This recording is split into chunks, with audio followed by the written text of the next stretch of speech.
Hey, what's up everybody? BDO44 coming at you with another video. All right, so I'm winging it. I don't know what I'm going to talk about. No clue, but I think it's a basketball thing, so we'll go into it.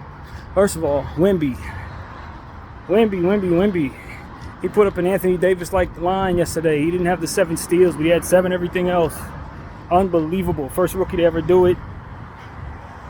I just know better than to have done what San Antonio did, and I'm not going to rehash content that I've already made 3 times.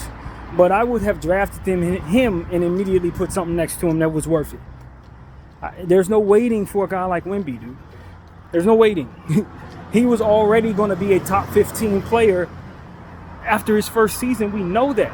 He is now, at this point, in my opinion, a top 15 player. And I don't think it's too many of those 15 that I'm going to put on my team before I put him on my team going forward. He probably is my #1 guy that I'm going to add to my team if I'm starting my rebuild. I don't think there's nobody else I want in this league more than him. Nobody. Because at the age, the length, the defense, the offense, I'm not saying he's the #1 player in the league today, but when you couple that age with what it is that your rebuild should be about, there's nobody you should want in this league more than him right now. Nobody. Not even your favorite players you should take over Wemby, not right now. And so for me, it's like San Antonio, I don't think they necessarily dropped the ball because it could have went either way. And they could have mortgaged a lot and ended up with him not being ready or injury season or what have you. But what is taking place is what I thought would happen, which is him coming out the gate being an amazing all-star level basketball player with defensive player of the year type stuff going on. I told y'all that I thought he was going to be the best defensive player. I told y'all that. I was like, because of his length and his athleticism and the fact that he takes care of himself and is a smart basketball player. It's a little too much for his height and the natural gifts that come with him. He's already somebody who looks like he can run all day. He's 19, 20 years old, but he doesn't have any of the problems that people his height have had. He can stretch very well. He's limber. He has handle. And his timing is fantastic. He has common sense, so he's good in the locker room. He's not an idiot. I just didn't see one thing wrong with this kid. Nothing. And for me, it's like, if you're going to put him on the team, you can't have him running around with a bunch of dudes that are developing. Half of them are not on the level that he's going to be on at any point during their, what you expected him. You got to trade them Sohans and those Trey Joneses away. There's only one player I want on that team next to him that's there right now. And that's Devin Vassell. That's it. That's literally the only player on that team that I want on his team going forward. Everybody else got to go, man. Each and every one of them. All of them. Everybody. Everybody, bro.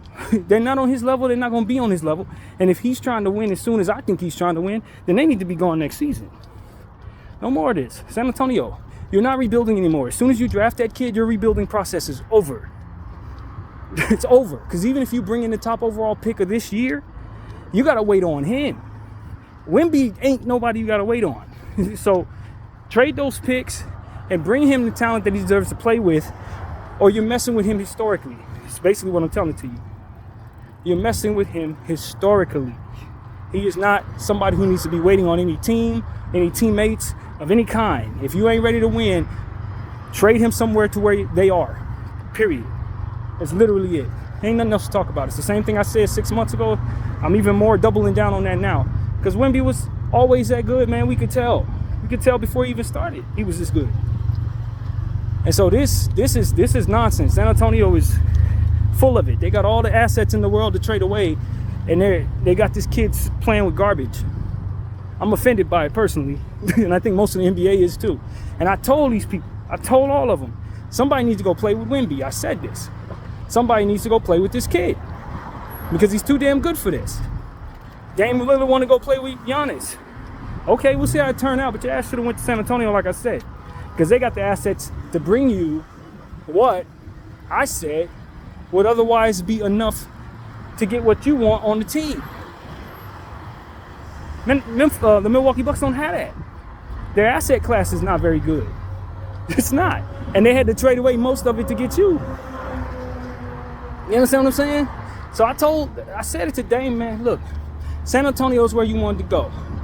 I said it to James Harden. San Antonio is where you want to go. None of y'all are picking good places to go because none of them, for one, have the trade equity to make your team as good as you want it to be. And it's flexibility to undo mistakes that are going to be made if for some reason somebody doesn't pan out. San Antonio has that. Utah has that. New York has that. OKC has that. And that's about it. Everybody else is trying to either get there or too stupid to know they should be there in regards to that type of flexibility. Let's just be honest. Teams like Miami and my own Lakers, they don't know no better.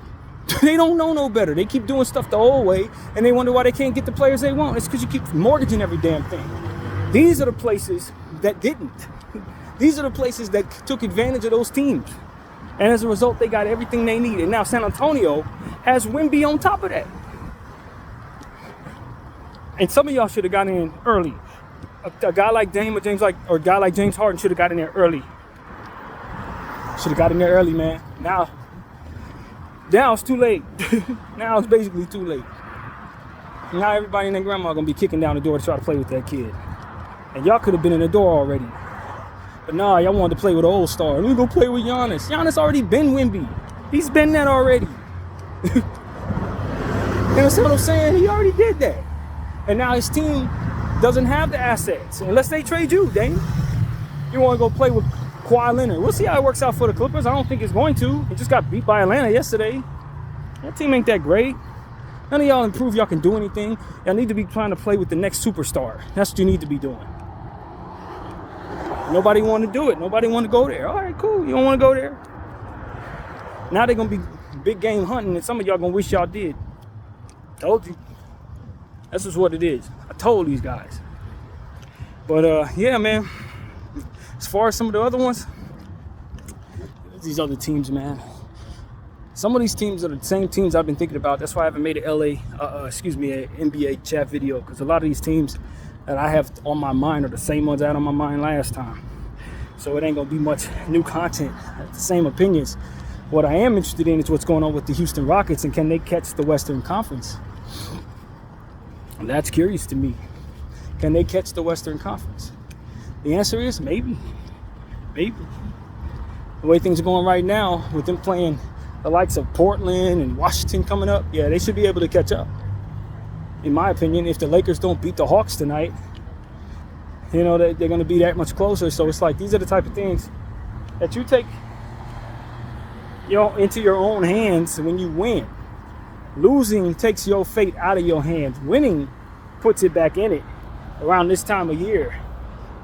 And so by now, the bad coach should have been fired. The trash players should have either been traded away or waived. Your team should be pretty much what you expect it to. You want it to be, or you are accepting your fate and just not going to be as good as you want it to be. But a lot of these teams, they missed the bus on opportunities to get better, man. They just did. And so they're going to be out. The Boston Celtics, to me, I'm going to be honest with you guys, and I'm not pleased with this. I don't think anybody in the Eastern Conference can beat them at all. I don't think anybody in the Eastern Conference can even take them 6 games, man.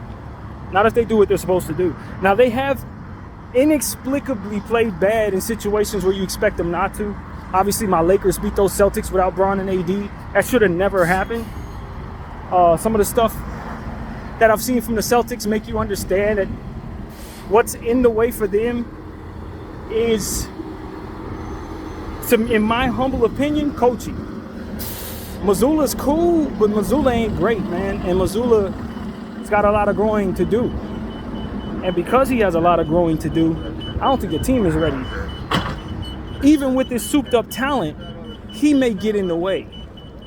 That's one aspect of it. And Jason Tatum is going to have to prove himself to be a clutch player. There's a lot of Boston fans that do not believe he's very clutch, man. He can, if the game is, if he's hot, of course, he can blow you open. But if it's down to the last minute of the game, he hasn't yet proven himself he can do that thing that needs to be done for him to be compared to the people you want to be compared to. And so I'm not sitting here telling you I think Jason Tatum is not going to be that guy, but I am telling you something's in the way of him being that guy. And if it rears its ugly head in these playoffs, it won't surprise anybody because of it. But I'm of the mindset that Jason Tatum still has he's still developing, believe it or not. Jason Tatum and Jaylen Brown are still not finished products. I think those guys are still getting better, unlike Giannis, who I think is done developing who he's going to be, and that's fantastic. But I don't think you're going to add too much to Giannis's game from here. But a guy like Jason Tatum can get a lot better at a lot of things. And so I don't know, man. As a Laker fan, I just hope he gets the hell out of there so I can start being a fan of his. Because as long as he's playing for that green team, there's no love there. I'm not going to be able to appreciate him properly. But as an objective fan of the sport, I don't trust him in the last minute of the game.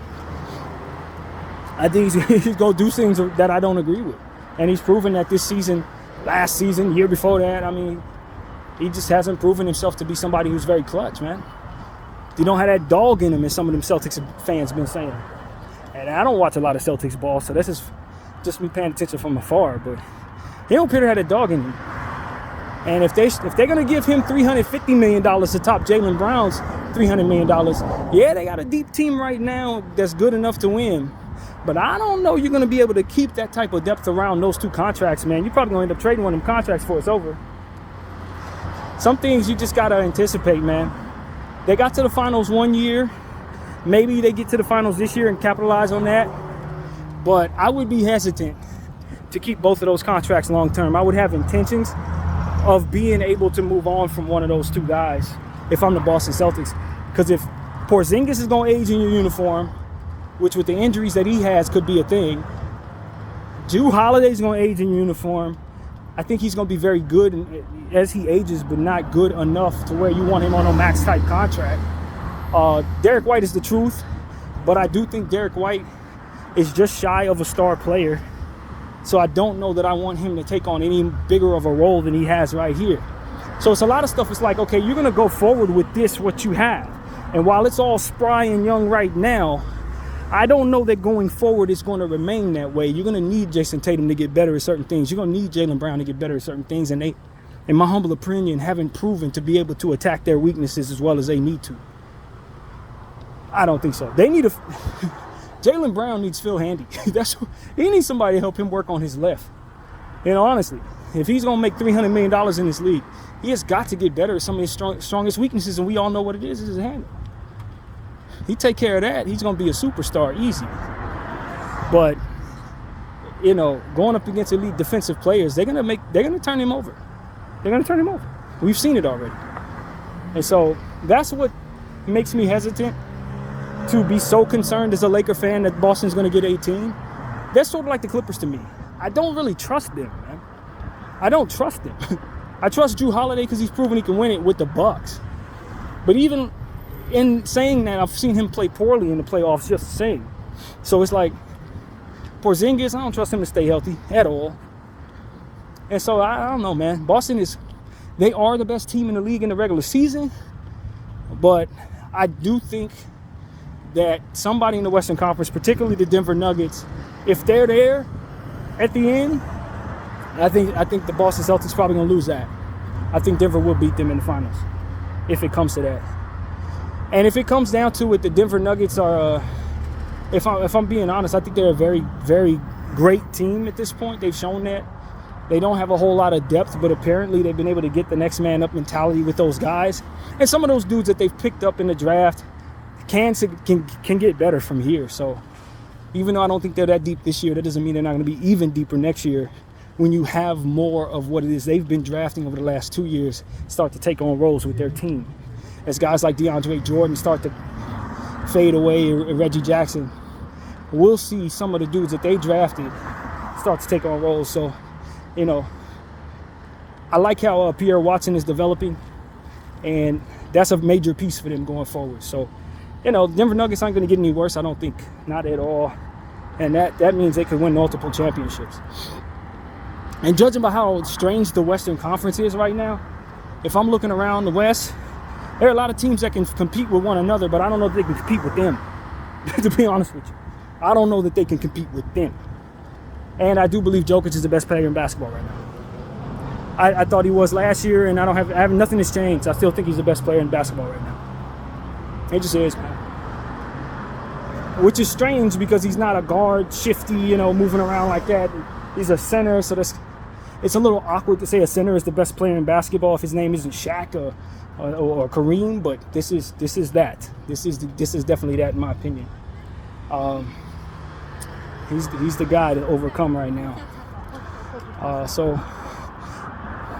And if OKC falls short, they do have the assets, as we've already mentioned in this video. They have the assets to get better right away. they can make a trade for somebody that a lot of teams that want guys can't make a trade for. They got the picks and they got the players. So for me, I wouldn't be surprised if OKC is a big player in the trade market in the offseason. If they fall short, if for some reason they get the wrong matchup and end up getting ousted in the first round or something like that, they're going to make a move, man. Or at least it would be in their best interest to do so, I believe. I do think that. And I do think they're a candidate to get ousted early. Only because of some of their weaknesses, particularly in the front court. They need a running mate next to Chet Holmgren, a power forward-like player that can play some big man, maybe even a center so they can move him to the 4. But whatever the case may be, just somebody who can play that role in such a way that doesn't allow him to have to bang with the players like Jokic, like Sengun and them. They don't want him banging with those people. If anything, he needs to be taking on a perimeter role and not being asked to do too much in the paint, in my opinion. Sort of like what Minnesota did by bringing in Gobert. They need to bring in their Gobert. Put it like this.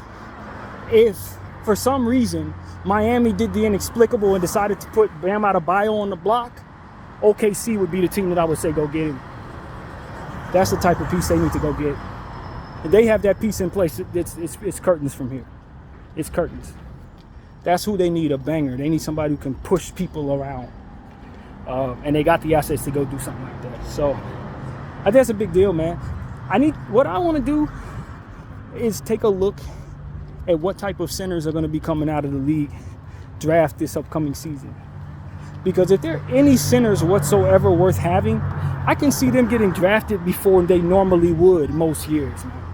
Because last year was so desolate when it came to the center position. And the fact of the matter is, the best players in the league right now are over 6'10", 6'8", 6'10". We talk about the Wembys and the Jokic's and Tatum's and these guys. You're going to need players who can defend these guys, or at least be a big body to get them in foul trouble on the other end.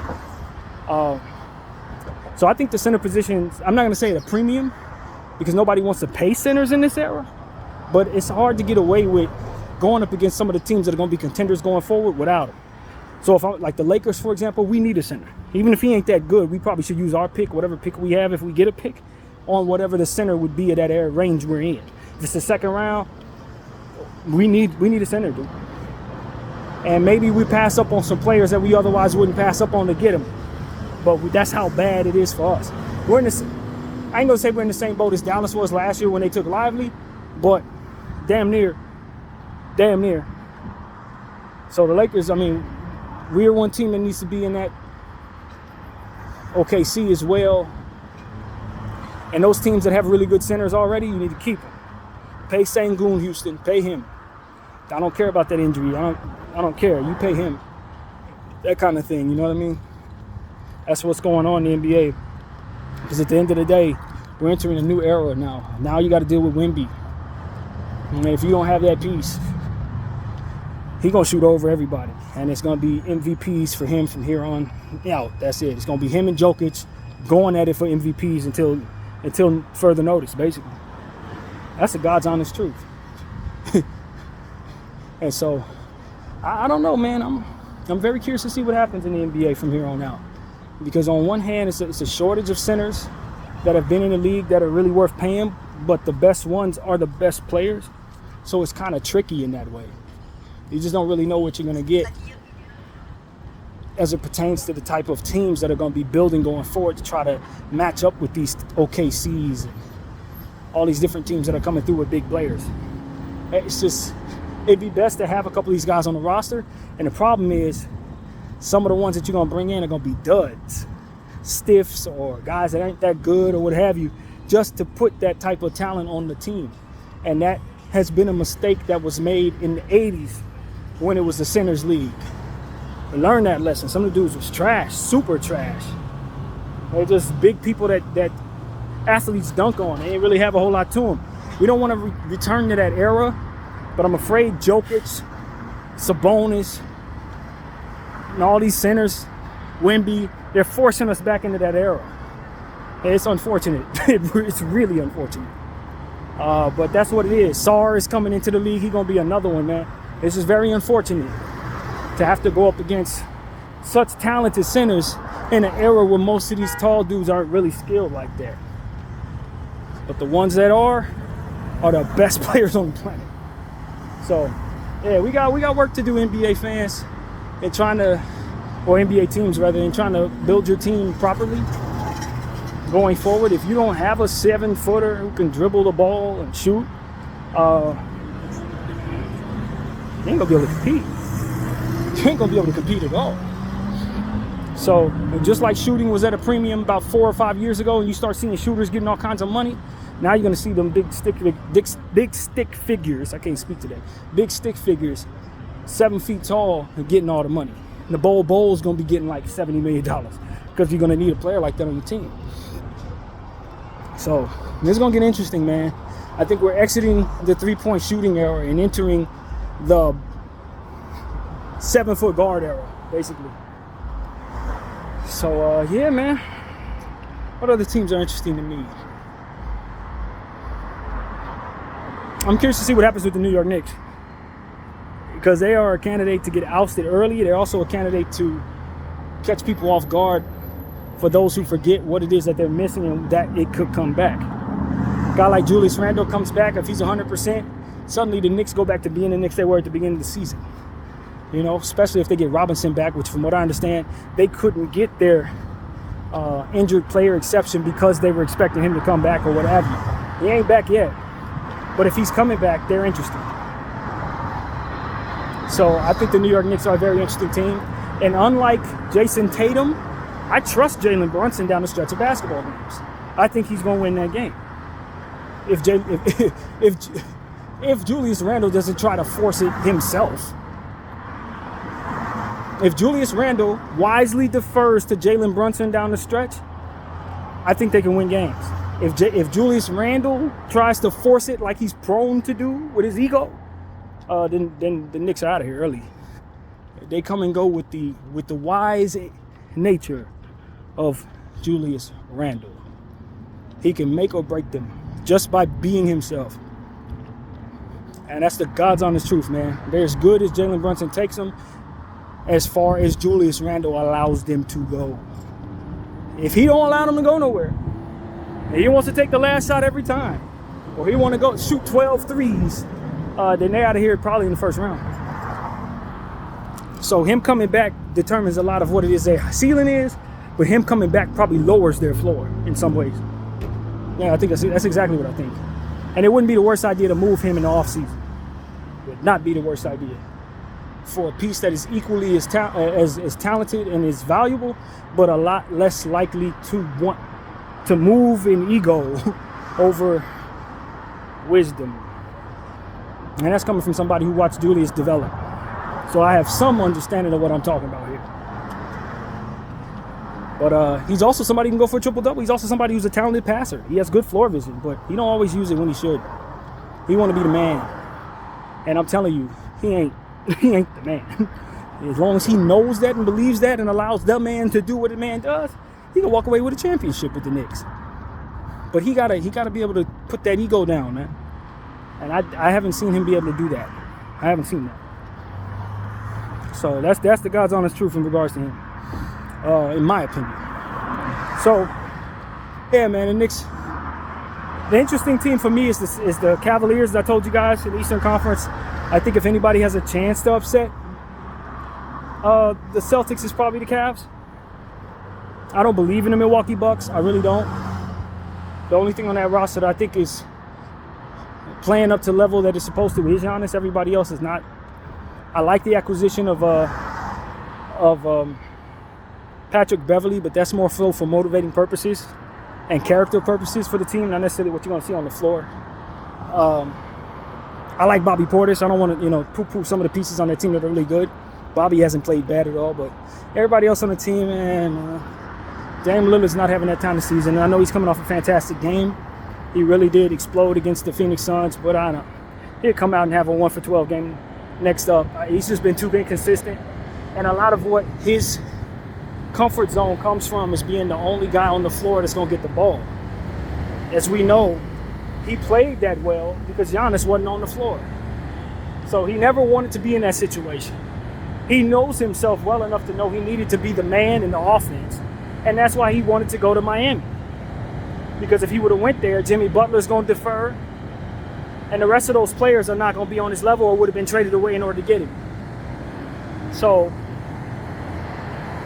I don't blame nobody for that. It wasn't Dame who asked to go there. You know, that's it. And Milwaukee wanted to come through and intercept him from the Miami Heat, and now their defense sucked because of it. And their floor is much lower. They would have did better keeping Drew Holiday, but hey, when you're greedy, you pay for it. And in my opinion, the Bucks are about to pay for that. Pay for that greed. So it is what it is. And also, as we said about the Bucks, and we'll say this once more, they really do need to utilize their roster spots better, man. Some of the pieces on their roster do not get utilized, and it's for political reasons. They want to keep Giannis happy. But you can't keep Giannis happy if one of his roster spots going to a player who's practically useless and his brother. So as long as that's going to be a part of the problem, you can look at him and say, we are not as good as we need to be because you keep on strangleholding us to your bro being on the roster. So I know I've said this more than once, but it's the truth, man. You can't. That stuff doesn't work, man. It doesn't work. And I bring that to the Lakers too. Look. If you're going to draft Bronny James, we got to respect the fact that Bronny James is not ready to be a role player in this team, on this league yet. He has to go through the G League a little bit to develop his game. He probably should stay at USC for a little while longer. It doesn't mean I don't like him as a player. I actually do. But he's not ready, and we know that. So if we put him on the team and prop him up in front of certain guys just because he's Bron's son, the team's probably going to suffer because of it, man. You got to let people get to a point where they're ready. And you can't force that. Not by way of politics, not by way of his father's will. You know what I mean? That ain't going to force that kid to be in who he needs to be to help the damn Lakers. So for me, it's like, I like him, but ain't no way I'm using a first round pick on him. Not that I have one anyway. I'm not doing that. I'm not going to be busting up the draft, passing up on all types of players for political reasons. We talk about minutes mentality, politic ball, that don't win no damn championships. Politic ball ain't never won you nothing. Minutes mentality only keeps stuff on the floor that shouldn't be there so that the guys that you want to get minutes by way of the contract being so inflated, by way of you making the mistake of signing them to that, has to be honored. And it doesn't leave you in a position to strategize properly on the basketball floor. It's why teams suck in a lot of cases, man. And so I'm telling Bron right now, I like your son. I like him as a player 2-3 years from now when he fully develops. I think he could really have a career. But I'm not taking him as a rookie, as a one-year exit guy. He's not ready for that, man. He's not ready to exit yet. And me busting up the draft, messing with value of everybody on the draft board just to bring him in is probably not the right decision for all parties involved. And if I'm Bronny James, I'm staying in school, man. I'm staying in school. And Daddy may not be appreciative of that, but this is my career, man. And I'm not about to be going through all this, trying all this pressure on me when I'm not ready. Averaging 5 points a game so the haters can come out and say I can't play. No, I'm not doing that crap. I'm just being honest with you. And I don't know how Bronny James feels about this, but that's how I look at it. Got me coming out early. I don't need to come out early. I'm not an early guy. You know what I mean? I'm not. He's a later guy. And when he gets his game where he needs it to be, he'll be ready. I think he's an NBA pro. I think he's athletic as hell. I think his jump shot is better than he's been able to show it. I think his defense is better than he's been able to show it. He has the tools to be a pro. But you got to refine those tools properly, because if he gets off to the bad start, it's bad for everybody. Including his little brother who's going to be wanting to come in after him. Don't botch the process just so that daddy can be happy. That is the biggest mistake for everybody, if you ask me. Biggest mistake.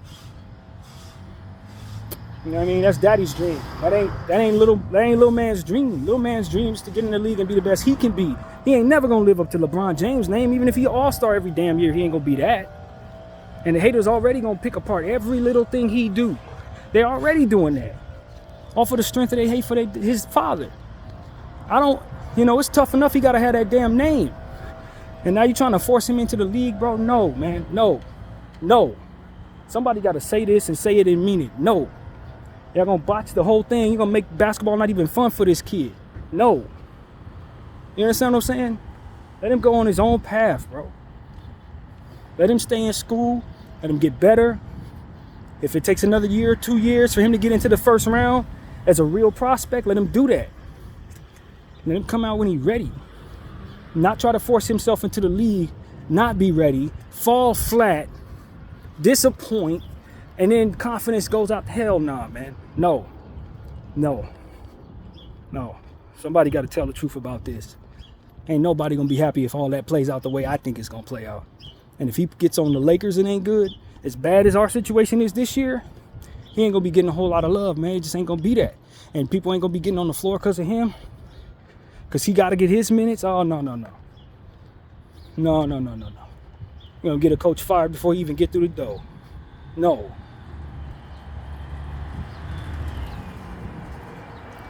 So that's what I got to say, man. LeBron's going to have to respect that aspect of my opinion, I think, man. Because I'll tell him the truth here.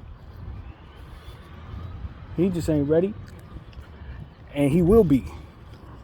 But people got to not force his way into the league like they want to do so that dad has enough time to play with him. That is just not what is good for him. You remember how the Lakers handled the Ty Lue coaching situation?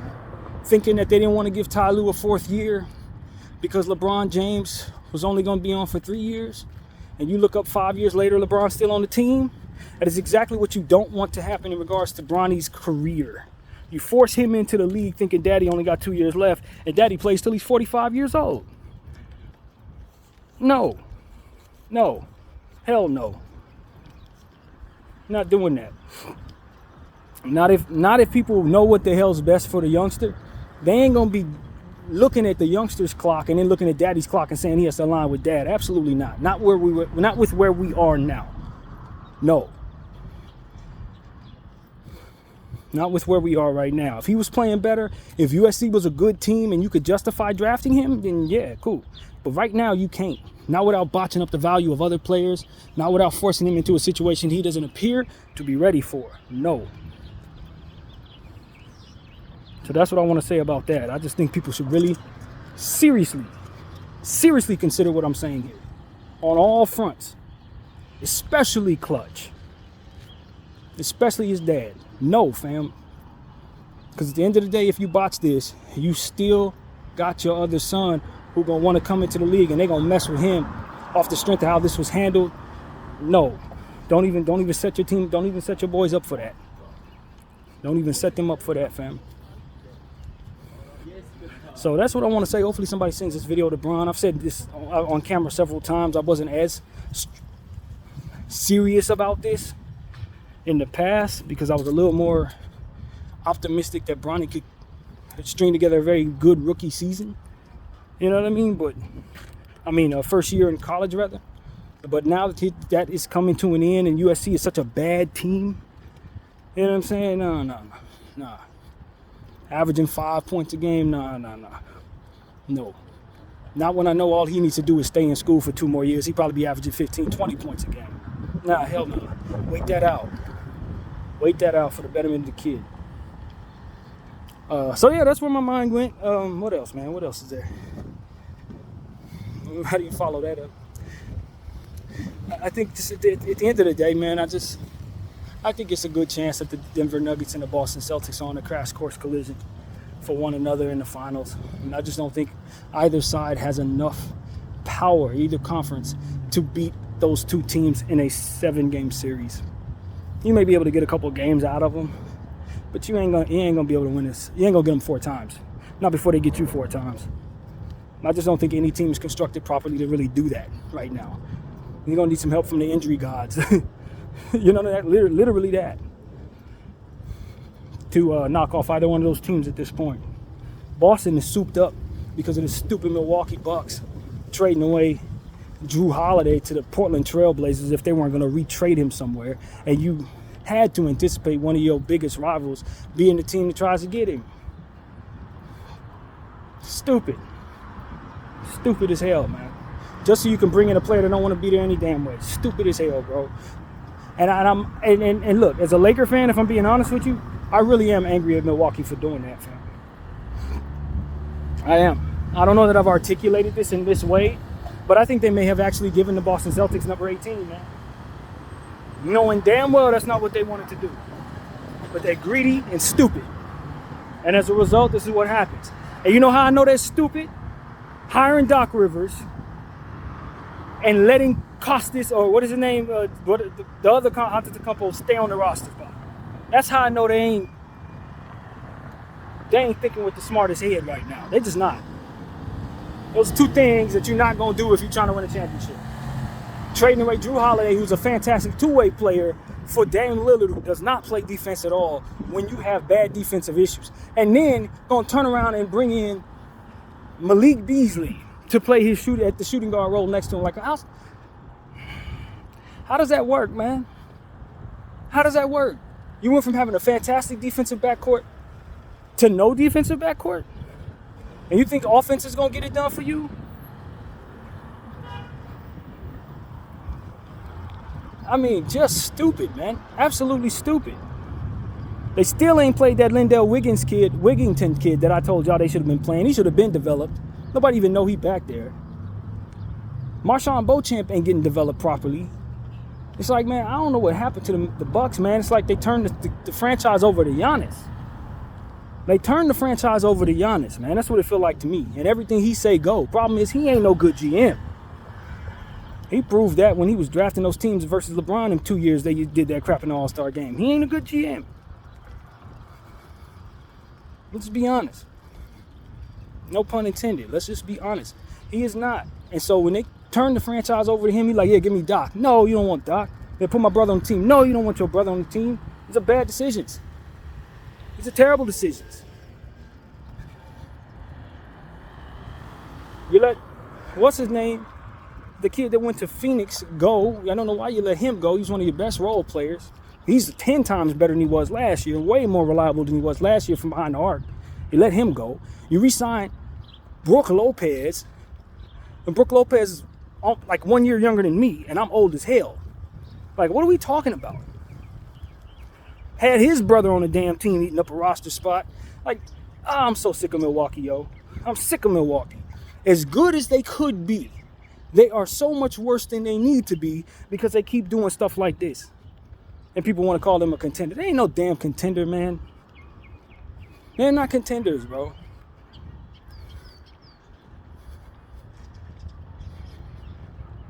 And when you sign Giannis, you got the leverage now. You don't have to keep doing stuff that he tell you to do. You got him on contract. You don't have to do none of that. None of these things have to happen. As soon as he signed that contract, I'm waving his brother. Get the hell out of here. You can't play, bro. Get off my team. Like, there's no way I'm keeping him, yo. I'm keeping him if I think Giannis gonna leave. Giannis ain't leaving. He on contract. What, you gonna demand a trade? I ain't sending you nowhere. Suit up. That's exactly how I'm playing that. And you know why I feel that way? Because they took the time to develop Giannis. They developed him from a guy that was solid to what he's become now. So I'm going to feel like I have more responsibility to make sure that the team is good around him rather than making him happy. I didn't just acquire him. Damn it, we developed him. And now we just bending and molding to every will he wants, and then the stuff don't work and we just suck and that's it. Man, get out of here with that crap. So, I'm telling y'all I'm mad at the Milwaukee Bucks because at the end of the day, they didn't traded away Drew Holiday and let him land in Boston. He didn't need to be in no damn Boston. Boston did not need a point guard at all. They already had Derek White, who does everything that Drew does.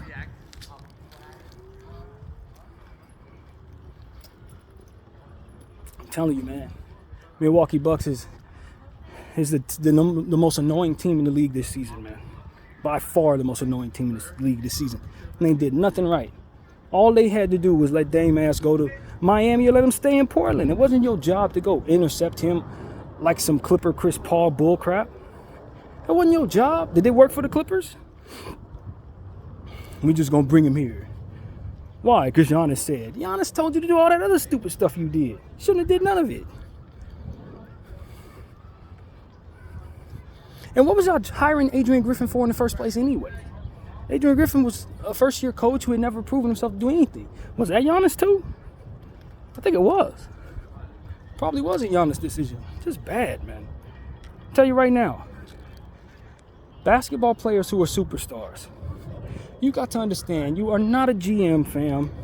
You're not a coach. You're not play caller, none of that. Now, if you want to be that, you need to be sitting down with people who do that professionally so you know what their job entails, so you know what's possible, what makes sense, what doesn't. Don't just come in because you got all the leverage and start kicking stuff around, because that's going to be your undoing in a lot of cases. I want to play with my brother. Okay, you're going to lose with him. I want to play with my son. All right, you're going to lose with him. This type of stuff, like, nah, fam. Players who've done that stuff have hurt themselves in the long run. Not helped the team. It hasn't proven to bring anybody any championships, any of that. And players that are on your team that need to be there end up getting traded away and end up on your rivals, only to beat you in the end. Learn this lesson. Players need to stay in the player's place. GMs need to be in GM's place. Coach need to be the coach. Nobody needs to be doing each other's job, because when it happens this way, it hurts the overall product. That's pretty much where I'm coming from. Milwaukee and gave the Boston Celtics number 18, if you ask me. Our only real hope of that not being the case is if Denver can stop them. That's what's going to have to happen, because nobody else in this league, in my opinion, it looks like they can actually beat them in a 7-game series, man. And it's because of that trade. If that trade wasn't made, we do not have this conversation. So that's what I have to say to everybody, man. We got to just respect the fact that everybody has a role to play. And if everybody plays that role properly, you get the most out of everything. But once people start doing other people's job because they have the leverage to do so, it's the whole team that goes down. Yeah, you kept that player, but what it cost you? Yeah, you keep him from wanting to leave, but he should have probably been left if this is what it was going to come to. These are things that need to be said, man. BDL 44, thank y'all for watching. I'm out.